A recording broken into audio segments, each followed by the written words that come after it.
미국이 배신했습니다. 호르무즈 해협이 막혀 한국 유조선 26척 4.817 1조 5천억 원어치 기름이 갇혀 있는데 트럼프는 한국을 구하기는커녕 이란과 통행료를 나눠 갖겠다고 한 겁니다. 그런데 한국은 무너지지 않았습니다. 미국을 기다리지 않고 스스로 길을 뚫기 시작한 겁니다. 그걸 바다 위에서 직접 목격한 미 해군 함장의 이야기를 지금 공개합니다. 구독과 좋아요를 눌러주시면 한국의 위상이 널리 알려집니다. 한국 화이팅이라고 댓글을 남겨주세요. 저는 네이선 그레이엄이라고 합니다. 미 해군 대령 이지스 구축함 USS 디케이터 함장입니다. 올해로 해군에 들어온 지 24년째입니다. 쉽게 말하면 페르시아만을 순찰하는 군함의 책임자예요. 이 해역에서 어떤 배가 지나가고 어떤 위협이 있고 어디서 긴장이 올라가는지를 가장 가까이에서 보는 사람이 저입니다. 아나폴리스 해군 사관학교를 졸업한 뒤 페르시아만에만 4번 배치됐습니다. 이란 이라크 국경 해역도 봤고 소말리아 해적 소탕 작전도 했고 아덴만 호위 임무도 수행했습니다. 이 바다에서 벌어지는 일이라면 대부분 경험했다고 생각했습니다. 한국 해군과도 인연이 있습니다. 아덴만 호위 작전에서 한국 청해부대와 함께 작전한 적이 있어요. 한국 구축함은 깔끔했고 선원들은 규율이 잡혀 있었습니다. 나쁘지 않은 해군이었어요. 하지만 그뿐이었습니다. 솔직히 한국에 대한 저의 인식은 이랬습니다. 미국이 지켜주는 나라, 주한미군이 있고 한국 해군은 우리가 훈련시켰고 한미동맹이라는 울타리 안에 있는 나라, 좋은 동맹이지만 스스로 위기를 돌파할 수 있는 나라라고는 생각하지 않았습니다. 특히 에너지 쪽은요. 기름 한 방울 안 나는 나라가 원유 수입의 95%를 호르무즈 해협 하나에 걸어놨다는 걸 알고 있었습니다. 해군 장교로서 그 숫자를 보면 한마디밖에 안 나옵니다. 무모하다. 이 해협이 막히면 한국은 5일도 못 버팁니다. 그런데 분산을 안 했어요. 제가 볼 때는 시한폭탄 위에 앉아 있는 거나 마찬가지였습니다. 2026년 4월 그 시한폭탄이 터졌습니다. 이란이 호르무즈 해협을 봉쇄하고 통행료를 부과하기 시작한 겁니다. 한국 유조선 26척이 페르시아만 안에 갇혔습니다. 제 구축함은 해협 인근을 순찰 중이었어요. 본국에서 지시가 왔습니다. 한국 동향을 파악하고 보고하라. 단 미국은 직접 개입하지 않는다. 직접 개입하지 않는다. 그 한 줄이 마음에 걸렸습니다. 그리고 며칠 뒤 트럼프가 입을 열었어요. 이란과 통행료를 함께 받겠다고. 미국이 동맹국 편이 아닐 수도 있다는 걸 저는 그때 처음 느꼈습니다. 제5함대 사령부에서 긴급 브리핑이 소집됐습니다. 바레인 마나마 본부, 호르무즈 상황을 평가하고 대응 방향을 논의하라는 명령이었어요. 저는 현장 함장 자격으로 참석하라는 통보를 받았습니다. 그때까지만 해도 저는 이 브리핑이 제 인생에서 가장 긴 48시간이 될 줄 몰랐습니다. 바레인 마나마, 미 해군 제5함대 사령부, 보안 게이트를 통과하자 에어컨이 풀가동 중인데도 콘크리트 벽 사이로 페르시아만의 열기가 스며들어오고 있었습니다. 복도 끝 회의실 문을 열자 커피 냄새와 함께 묵직한 긴장감이 밀려왔어요. 벽면 가득 페르시아만 실시간 해도가 떠 있었습니다. 점들이 찍혀 있었어요. 움직이는 점과 움직이지 않는 점, 움직이지 않는 점들이 400개가 넘었습니다. 호르무즈 해협 안쪽에 갇힌 선박들이었어요. 그중 20여 개가 빨간색으로 표시되어 있었습니다. 한국 유조선이었습니다. 참석자는 제5함대 간부들, 국무부 에너지안보 연락관, 그리고 현장 함장 3명이었습니다. 저는 의자에 앉으면서 해도를 다시 봤어요. 빨간 점 26개, 움직이지 않는 점들, 저 점 하나하나가 선원 수십 명의 목숨이고 수천억 원어치 원유였습니다. 회의 시작 5분 전이었습니다. 문이 열리면서 한 사람이 들어왔어요. 방 안의 공기가 달라졌습니다. 패트릭 덤바, 57세, 제5함대 부사령관, 소장, 면도날처럼 깎은 회색 머리에 군복상의 단추를 끝끝까지 잠근 채였습니다. 걸음이 빨랐어요. 앉기도 전에 입을 열었습니다. 이건 30분이면 끝나는 브리핑입니다. 노르웨이 연락관이 배경 설명을 하려고 서류를 꺼내자 덤바가 손을 들어 막았습니다. 요점만요. 노르웨이 연락관이 서류를 다시 내려놓았어요. 이 방에서 덤바의 무게는 계급 이상이었습니다. 덤바에 대해서는 함대 안에서 이미 유명했습니다. 별명이 예산의 덤바였어요. 모든 작전을 달러로 환산하는 사람이었습니다. 함정 출동 한 번에 얼마, 항공기 순찰 1시간에 얼마, 연료비 얼마. 그의 입버릇은 현실적으로 봅시다 였습니다. 그 말이 나오면 뒤에 반드시 누군가의 요청을 자르는 문장이 따라왔어요. 효율적인 군인이었지만 따뜻한 군인은 아니었습니다. 덤바가 해도 앞에 서서 레이저 포인터를 들었습니다. 각국 상황을 짚기 시작했어요. 일본, 선박 11척 억류됐었지만 이미 편법으로 대부분 빠져나왔습니다. 파나마 선적, 오만 공동보유 구조를 활용했어요. 포인터가 움직였습니다. 영국, 자국 해군 호위함이 직접 호위 중입니다. 문제 없어요. 포인터가 다시 움직였습니다. 빨간 점 26개 위에 멈춰서요. 한국, 덤바가 잠깐 멈췄습니다. 그 짧은 침묵이 의도적이라는 걸 저는 알았어요.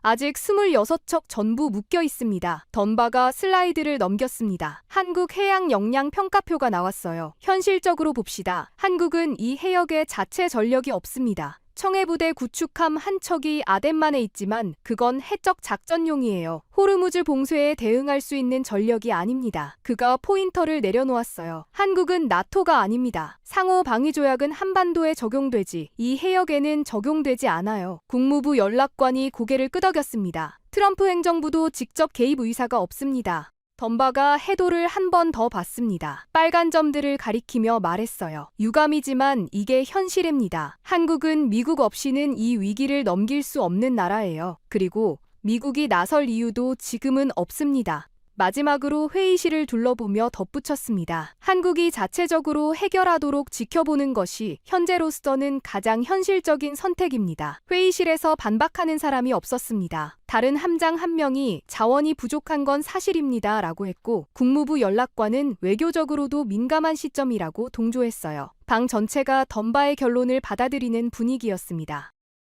저도 솔직히 같은 생각이었습니다. 한국이 스스로 해결할 수 있을 거라고는 생각하지 않았거든요. 95%를 해협 하나에 건 나라가 그 해협이 막혔을 때 뭘 할 수 있겠습니까? 그런데 브리핑 자료 마지막 페이지에 한 줄이 있었어요. 한국 청해부대 구축함 한 척, 아덴만에서 북상 이동 중. 아무도 주목하지 않은 한 줄이었습니다. 한국 해군이 오고 있었습니다. 그때까지만 해도 그 구축함 한 척이 무엇을 바꿀지 아무도 몰랐습니다. 덤바가 브리핑을 마무리하려는 순간 저는 손을 들었습니다. 회의실의 시선이 저에게 쏠렸어요. 덤바가 살짝 눈썹을 올리며 봤습니다. 현장 함장이 부사령관 브리핑에 끼어드는 건 흔한 일이 아니거든요. 그레이엄 대령, 의견 있습니까? 저는 자리에서 일어섰습니다. 솔직히 한국을 변호하려는 게 아니었어요. 다만 덤바의 결론이 너무 빨랐습니다. 데이터를 다 보지 않고 결론을 내린 거였어요. 현장에서 바다를 보는 사람으로서 그게 걸렸습니다. 부사령관님, 한국이 미국 없이 못 버틴다고 하셨습니다. 맞을 수도 있습니다. 덤바가 고개를 끄덕였어요. 제가 동의할 줄 알았던 모양입니다. 그런데 한국이 지금 가만히 앉아서 미국을 기다리고 있는지 한번 보시겠습니까? 저는 제가 독자적으로 수집한 한국 측 동향 자료를 스크린에 띄웠습니다. 지도가 나왔습니다. 한국 대통령 특사의 이동 경로가 표시되어 있었어요. 점 3개가 찍혀 있었습니다. 오만 무스카트, 카자흐스탄, 아스타나, 사우디아라비아, 리야드. 한국 특사가 지금 이 세 나라를 동시에 돌고 있습니다. 덤바의 눈이 지도 위에서 멈췄어요. 오만에는 이란 중재를 요청했습니다. 오만은 이란과 수십 년간 외교 관계를 유지해온 나라입니다. 미국 이란 핵협상 때도 중재했던 나라예요. 한국이 오만을 통해 이란의 우회 접근하고 있는 겁니다. 국무부 연락관이 고개를 갸우뚱했어요. 이 정보를 처음 듣는 표정이었습니다. 카자흐스탄에는 대체 원유 확보를 협의하고 있고 사우디에는 추가 공급을 요청하고 있습니다. 저는 지도 위에 점 3개를 다시 짚었어요. 세 방향으로 동시에 판을 열고 있습니다. 외교로 독자 돌파를 시도하고 있는 겁니다. 미국을 기다리지 않고요. 덤바가 팔짱을 꼈습니다. 외교, 한국이 이란한테 무슨 카드가 있습니까? 이란 입장에서 한국은 미국 제재에 동참해온 나라예요. 대화 상대가 아닙니다. 몇몇이 고개를 끄덕였어요. 그럴듯한 반박이었습니다. 맞습니다. 이란에 직접 카드는 없죠. 저는 인정했습니다. 덤바의 눈에 살짝 여유가 돌아왔어요. 그런데 오만에는 있습니다. 저는 한국 오만 관계 데이터를 띄웠습니다. 한국 기업이 오만 가스전에 참여하고 있습니다. 오만산 LNG 수입 계약도 유지 중이에요. 몇 년에 걸쳐 쌓아온 경제적 신뢰가 있는 겁니다. 던바의 표정에 첫 균열이 생겼어요. 오만이 중재를 수락했습니다. 이란 쪽과 별도로 접촉해보겠다고요. 미국이 못하고 있는 걸 한국이 오만을 통해 하고 있는 겁니다. 던바가 물을 한 모금 마시고 전선을 바꿨습니다. 좋습니다. 외교를 하고 있다 칩시다. 하지만 95% 의존 구조가 바뀌는 건 아니잖습니까? 기름이 안 들어오면 한국은 5일도 못 버팁니다. 그게 핵심이에요. 국무부 연락관이 고개를 끄덕이며 동조했습니다. 맞습니다. 기름이 안 들어오면 위험하죠. 두 번째 인정이었습니다. 그런데 한 가지만 여쭙겠습니다. 한국이 단순히 기름을 사다 쓰는 나라라고 생각하십니까? 저는 새로운 자료를 띄웠어요. 한국 정유 능력 하루 330만 배럴, 세계 5위입니다. 숫자가 스크린에 떴습니다. 던바의 시선이 숫자 위에 멈췄어요. 한국은 기름을 수입하는 게 아닙니다. 기름을 가공해서 되파는 나라예요. 원유를 사서 항공유, 경유, 나프타로 바꿔서 다시 수출합니다. 석유화학 수출만 500억 달러가 넘어요. 그런데 여기서 중요한 게 있습니다. 저는 슬라이드를 넘겼어요. 미 태평양 함대 연료 공급망 도표가 나왔습니다. 미군 태평양 기지에 들어가는 항공유 중 한국산이 상당 비중을 차지합니다. 한국 정유 공장이 멈추면 우리 태평양 함대 연료 공급에도 차질이 생깁니다. 회의실이 술렁였어요. 던바의 턱 근육이 움직였습니다. 한국 유조선 20여 척이 못 나오는 건 한국만의 문제가 아닙니다. 우리 문제이기도 한 겁니다. 던바가 다시 전선을 바꿨어요. 정면 돌파가 안 되자 측면으로 돌아온 겁니다. 감동적인 분석입니다. 하지만 아까도 말했듯이 일본은 이미 빠져나왔어요. 같은 해협, 같은 상황인데 일본은 되고 한국은 안 되는 겁니다. 이건 역량 차이 아닙니까? 프랑스 연락관이 고개를 끄덕였어요. 저는 기다렸습니다. 던바가 말을 마칠 때까지. 그리고 천천히 말했어요. 맞습니다. 일본은 나왔죠. 어떻게 나왔는지 아십니까? 저는 일본 선박 통과 기록을 스크린에 띄웠습니다. 파나마 선적입니다. 일본인 선원은 한 명도 없어요. 오만 회사가 공동 보유한 구조입니다. 데이터를 한 줄씩 짚었어요. 배의 정체를 흐려서 이란이 잡아낼 수 없게 만든 겁니다. 통행료를 낸 게 아니라 통행료 체계 자체를 편법으로 우회한 거예요. 회의실이 조용해졌습니다. 저는 던바를 바라보며 말했어요. 한국은 왜 이걸 안 했을까요? 할 수 있었습니다. 선적을 바꾸고 선원을 교체하면 됐어요. 안 했습니다. 한국 정부는 통행료를 내지 않겠다고 했어요. 편법도 쓰지 않겠다고 했습니다. 국제법 위반을 인정하지 않겠다는 원칙을 지킨 겁니다. 던바가 팔짱을 풀었어요. 편법으로 빠져나간 나라와 원칙을 지킨 나라. 동맹으로서 어느 쪽을 더 신뢰해야 합니까? 던바가 대답하지 않았습니다. 대신 물컵을 집어들었다가 마시지 않고 다시 내려놓았어요. 그 짧은 동작이 전부였습니다. 회의실의 공기가 바뀌기 시작했어요. 옆에 앉은 다른 함장이 메모를 적기 시작했습니다. 아까까지 던바 쪽을 보며 고개를 끄덕이던 사람이었어요. 지금은 저를 보고 있었습니다. 노르웨이 연락관도 펜을 들었어요.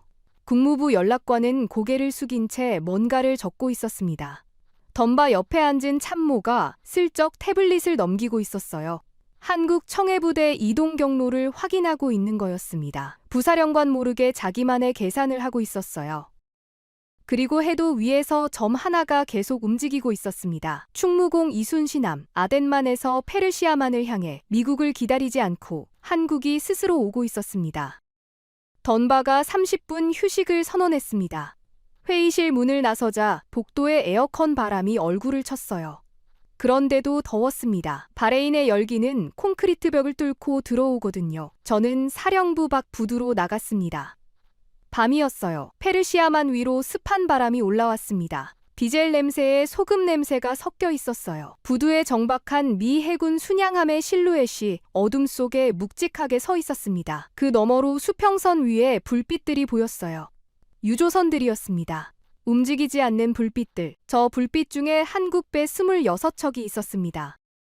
난간에 기대서 바다를 봤어요. 속으로 생각했습니다. 던바를 숫자로 밀어붙이는 건 가능하다. 그런데 저 방 전체의 공기를 바꾸려면 숫자만으로는 부족했어요. 던바가 아직 꺾이지 않은 이유가 있었습니다. 그의 머릿속에는 한국이 여전히 미국이 지켜줘야 하는 나라였거든요. 그 프레임을 깨려면 다른 게 필요했습니다. 그때 뒤에서 발소리가 들렸어요. 돌아보니 단정한 해군 정복 차림의 젊은 장교가 서 있었습니다. 한국 해군 연락장교 박중희 제5함대에 파견된 한국 해군 장교였어요. 30대 초반, 회의실에서는 구석에 앉아 한마디도 하지 않았던 사람이었습니다. 박중희가 경례를 하고 다가왔어요. 함장님, 한 가지 말씀드려도 되겠습니까?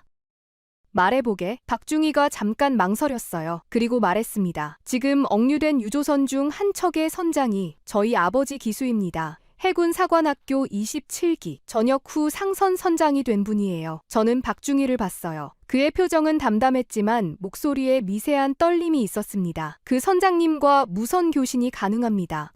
내일 아침 회의에서 연결할 수 있어요? 저는 물었습니다. 왜 그걸 나한테 말하는 겁니까? 박중희가 바다를 보면서 말했어요. 그 선장님이 전하고 싶은 말이 있다고 했습니다.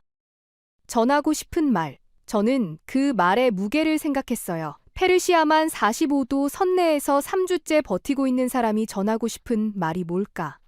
무슨 말인데? 박중희가 고개를 저었어요. 직접 들으셔야 합니다.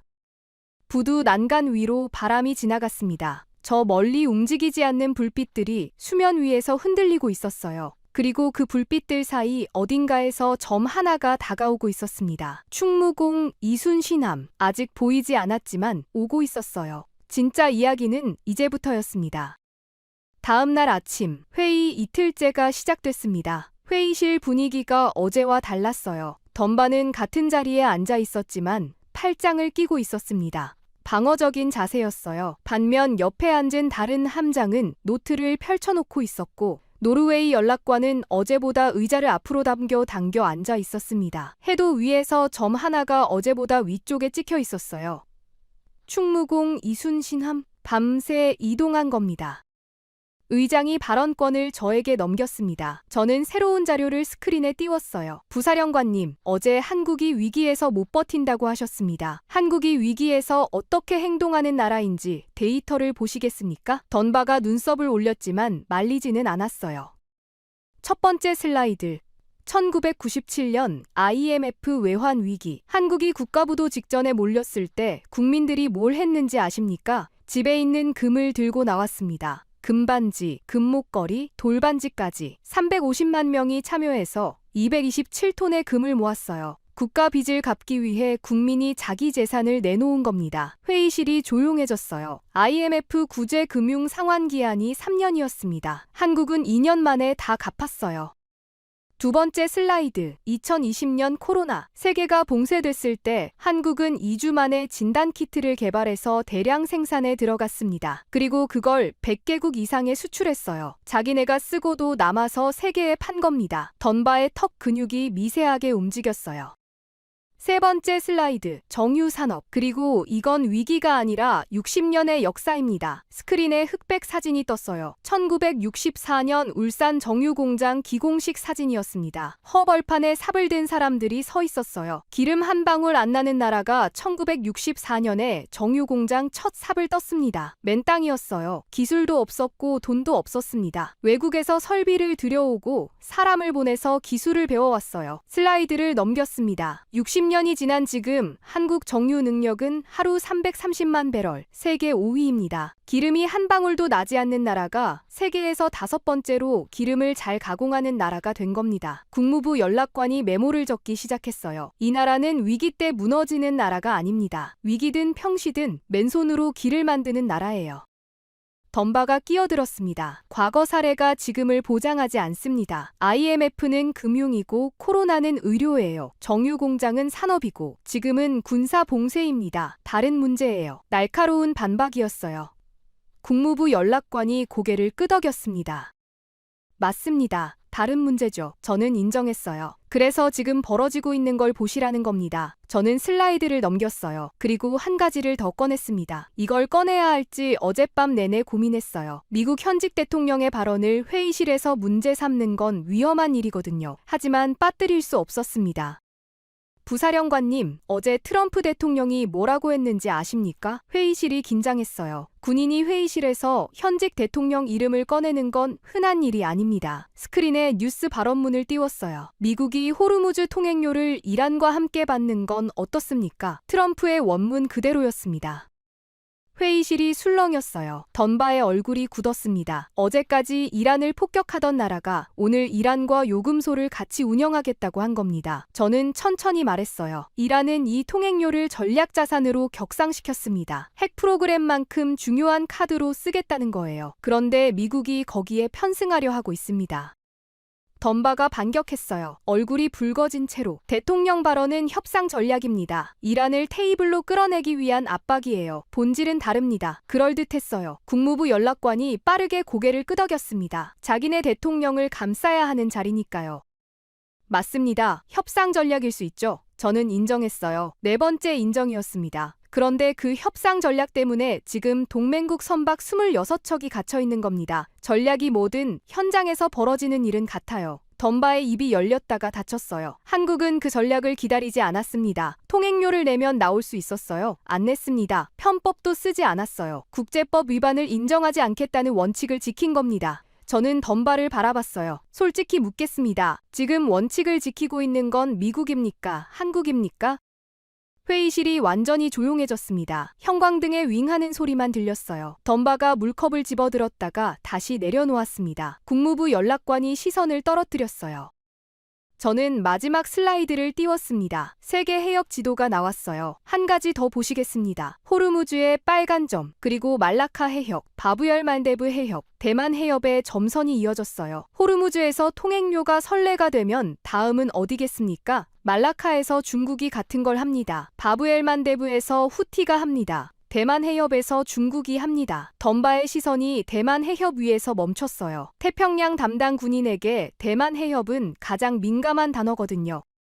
자연 해협에서 일방적으로 통행료를 받은 마지막 사례가 언제인지 아십니까? 아무도 대답하지 않았어요. 1429년입니다. 덴마크가 외래순 해협에서 지나는 배에 대포를 겨누고 돈을 받았습니다. 그게 마지막이에요. 그 뒤 600년 가까이 자연 해협에서 통행료를 받은 나라가 없었습니다. 숫자가 회의실에 떨어졌어요. 600년. 이란이 지금 하는 일은 600년 만에 제국주의 시대의 방식을 다시 꺼낸 겁니다. 한국이 지금 지키고 있는 건 한국 배물 6척이 아닙니다. 600년간 유지되어 온 자유항행 원칙 자체입니다. 그때 침묵하던 다른 구축함 함장이 입을 열었습니다. 이틀 동안 메모만 하던 사람이었어요. 저도 한마디 해도 되겠습니까? 의장이 고개를 끄덕였어요. 저는 아덴만에서 한국 해군과 작전한 적이 있습니다. 야간 호위 임무 중에 우리 레이더가 고장났을 때 한국 구축함이 요청도 없이 4시간 동안 우리 구역까지 커버해줬습니다. 회의실의 시선이 그에게 쏠렸어요. 그 나라가 지금 아덴만 임무를 포기하고 자국 유조선을 지키러 오고 있습니다. 미국을 기다리지 않고요. 그가 던바를 봤어요. 현실적으로 봅시다, 부사령관님. 던바의 입버릇이 자기 부하에게 돌아온 순간이었습니다. 우리가 안 가는 게 현실적입니까? 던바가 아무 말도 하지 않았어요. 의자에 깊이 기대앉았습니다. 군모챙을 손가락으로 만지작거리고 있었어요. 적 진영에서 벽이 무너진 겁니다. 하지만 저도 알고 있었습니다. 머리는 흔들렸지만 마음은 아직이었어요. 숫자와 논리로 밀어붙인 건 여기까지였습니다. 이 방의 공기를 완전히 뒤집으려면 숫자가 아닌 다른 무언가가 필요했어요. 그리고 그 무언가가 무선 너머에서 기다리고 있었습니다. 던바가 마지막 카드를 꺼냈습니다. 부하 함장에게 자기 입버릇을 돌려받고 흔들렸지만 57년 인생과 30년 군 경력이 쉽게 무너질 리 없었어요. 그가 자세를 바로잡고 말했습니다. 좋습니다. 한국이 대단한 나라인 건 인정합시다. 금 모으고 키트 만들고 구축함 보내고 다 인정해요. 던바가 한 발짝 앞으로 나왔어요. 하지만 이건 감정이 아니라 전략입니다. 미국이 모든 동맹국을 다 지켜줄 수는 없어요. 우선순위가 있습니다. 그게 현실이에요. 저는 잠시 아무 말도 하지 않았습니다. 스크린을 끄고 자료를 닫았어요. 던바가 꺼낸 건 숫자로 이길 수 없는 영역이었습니다. 전략과 우선순위, 군인의 언어로 말하면 맞는 말이거든요. 하지만 저는 이 순간을 위해 한 가지를 아껴두고 있었습니다. 부사령관님, 전략 말씀하셨으니 현장의 목소리를 한번 들어보시겠습니까? 던바가 고개를 갸우뚱했어요. 저는 박중희를 봤습니다. 박중희가 고개를 끄덕이고 무선 장비를 연결했어요. 스피커에서 잡음이 흘렀습니다. 지직거리는 소리 사이로 바람 소리가 들렸어요. 페르시아만 위의 바람이었습니다. 그리고 목소리가 나왔어요. 낮고 갈라진 목소리였습니다. 여기는 유조선 한라호 선장입니다. 해군 사관학교 27기 출신, 현재 호르무즈 해협 대기구역에서 3주째 정박 중입니다. 회의실이 고요해졌어요. 스피커 너머로 엔진이 멈춘 배 특유의 묵직한 침묵이 느껴졌습니다. 선원 12명과 함께 있습니다. 원유오사 배럴을 싣고 있어요. 행선지는 대산낭, 한국입니다. 한국 측 변호사도 법정도 없었어요. 군함 회의실 스피커에서 흘러나오는 한 사람의 목소리뿐이었습니다. 저는 물었어요. 선장님, 현재 상황을 말씀해 주시겠습니까? 잠시 침묵이 있었어요. 그리고 선장이 말했습니다. 에어컨이 고장났습니다. 나흘째요. 낮에 선내 온도가 45도를 넘습니다. 응결수를 받아서 식수로 쓰고 있어요. 회의실에서 누군가가 숨을 들이쉬는 소리가 들렸습니다. 통행료를 내면 나갈 수 있다고 했습니다. 내지 않았습니다. 국제법 위반이니까요. 회사도 정부도 내지 말라고 했고 저도 그게 맞다고 생각합니다. 덤바가 스피커를 바라보고 있었어요. 팔짱을 풀고 있었습니다. 저는 다음 질문을 했어요. 충무공 이순신함이 오고 있다는 건 알고 계십니까? 선장의 목소리가 살짝 바뀌었어요. 네, 들었습니다. 기다리고 있습니다. 잠시 멈췄다가 말했어요. 그런데 함장님, 한 가지 말씀드려도 되겠습니까? 말씀하십시오. 스피커에서 바람 소리가 한 번 지나갔어요. 선장이 천천히 말하기 시작했습니다. 제 아버지가 한국 해군 창설 1세대입니다. 1950년에 해군에 들어갔어요. 배가 없었습니다. 미국 해군한테 훈련받았어요. 미국 함정에서 배웠습니다. 바다가 뭔지, 배가 뭔지, 해군이 뭔지. 선장의 목소리가 낮아졌어요. 아버지가 늘 말씀하셨어요. 바다를 지키는 건 배가 아니라 사람이라고. 미국 해군한테 그걸 배웠다고. 회의실이 완전한 정막에 빠졌습니다. 스피커의 잡음조차 멈춘 것 같았어요. 저는 그 말을 듣고 해군에 갔습니다. 해군 사관학교 27기. 전역하고 상선을 탔고 지금 이 바다에 있어요. 선장이 잠시 멈췄어요. 아버지 세대는 아무것도 없었습니다. 배도 없었고 기름도 없었고 돈도 없었어요. 맨손이었습니다. 사막에 가서 파이프를 잡았고 탄광에 내려가서 석탄을 캤고 공장에서 새벽까지 재봉틀을 돌렸어요. 그 돈으로 이 나라를 세운 겁니다. 선장의 목소리가 갈라졌어요. 그 아버지 세대가 포기하지 않았는데 제가 여기서 포기하면 안 되잖아요. 저는 펜을 내려놓았습니다. 손끝이 떨리고 있었어요. 24년 해군 경력에서 작전 보고는 수천 번 들었습니다. 하지만 이런 보고는 처음이었어요. 무선이 잠시 끊겼습니다. 잡음만 흘렀어요. 3초, 5초, 7초. 그리고 선장의 목소리가 다시 나왔습니다. 함장님, 미국 함정이 저 멀리 보입니다. 밤에 불빛이 보여요. 잠깐 멈췄어요. 오지 않아도 괜찮습니다. 아버지 세대는 미군이 올 때까지 3년을 버텼거든요. 저는 3주쯤이야. 회의실에 아무 소리도 나지 않았습니다. 던바가 군모를 벗어 테이블 위에 내려놓았어요. 천천히. 군인이 실내에서 군모를 벗는 건 무장 해제의 신호입니다. 30년간 군복을 입은 사람의 가장 솔직한 동작이었어요. 노르웨이 연락관이 고개를 숙이고 있었습니다. 다른 함장이 입술을 깨물고 있었어요. 국무부 연락관은 펜을 내려놓고 두 손을 깍지 끼고 있었습니다. 저는 스피커를 보면서 천천히 말했어요. 부사령관님, 저 선장의 아버지를 훈련시킨 게 미국 해군입니다. 던바를 봤어요. 그 아버지가 가르친 아들이 지금 이 바다에서 미국을 기다리지 않고 스스로 버티고 있습니다. 45도 선내에서요. 3주째요. 던바의 시선이 내려가 있었어요. 한국 구축함이 아덴만에서 달려오고 있고 한국 외교가 오만에서 길을 뚫고 있고 한국 선장은 이 바다 위에서 원칙을 지키고 있습니다. 저는 마지막으로 물었어요. 이 나라를 미국 없이 못 버티는 나라라고 하셨습니다. 지금 누가 못 버티고 있습니까? 던바가 처음으로 시선을 내렸습니다. 이틀간 단 한 번도 눈을 피한 적 없던 사람이었어요. 무선을 끊지 않은 채 회의가 계속됐습니다. 스피커 너머로 페르시아만의 바람 소리가 낮게 깔려 있었어요. 선장이 아직 거기 있었습니다. 45도 선내에서 3주째. 그 존재감이 회의실을 누르고 있었어요. 던바의 군모가 테이블 위에 놓여 있었습니다. 아무도 그걸 집어들지 않는 것처럼 아무도 먼저 말을 꺼내지 않았어요. 저는 스크린을 다시 켰습니다. 선박 추적 화면이 떴어요. 실시간이었습니다. 아라비아해 위에서 움직이는 점 하나가 어제보다 훨씬 가까이 와 있었어요. 충무공 이순신함입니다. 36시간 만에 아덴만에서 페르시아만 입구에 도착했습니다. 회의실의 시선이 화면에 고정됐어요. 평시 항해 속도의 1.5배로 달린 겁니다. 아덴만 호위 임무를 중단하고요. 그쪽에 공백이 생기는 걸 감수하고 자국 유조선을 지키러 온 겁니다. 그리고 또 하나의 점이 있었어요. 화면 한쪽 구석에서 깜빡이고 있었습니다. 부사령관님, 이것도 보시겠습니까? 저는 그 점을 확대했어요. 한국 유조선 한 척이었습니다. 움직이고 있었어요. 해협 방향으로 천천히.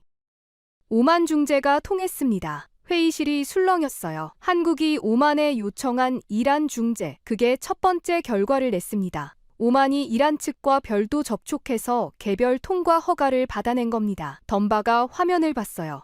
눈이 커져 있었습니다. 통행료를 낸 게 아닙니다. 오만이 중간에서 길을 열어준 겁니다. 한국이 수년간 오만과 쌓아온 에너지 협력, 가스전 찬여, LNG 수입 계약, 그 신뢰가 지금 배를 움직이고 있는 겁니다.